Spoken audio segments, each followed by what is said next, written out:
চট্টগ্রাম ক্লাবের guest house থেকে সাবেক সেনাপ্রধান এম হারুনার রশিদের মরদেহ উদ্ধার করা হয়েছে।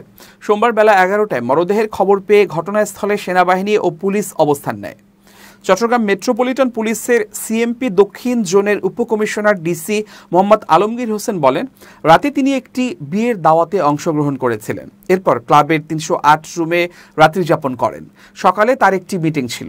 তার মোবাইলে বারবার কল দেয়া হলেও তিনি রেসপন্স করেছিলেন না। এরপর দরজায় নক করা হলেও কোনো সাড়া শব্দ পাওয়া যাচ্ছিল না। পরবর্তীতে বারান্দায় গ্লাসের দরজা ভেঙে বিছানায় তার মরদেহ পড়ে থাকতে দেখা যায়। তিনি আরও বলেন, আপাতত তার মরদেহে কোনো আঘাতের চিহ্ন পাওয়া যায়নি। বর্তমানে সুরতহাল প্রতিবেদন তৈরি করা হচ্ছে।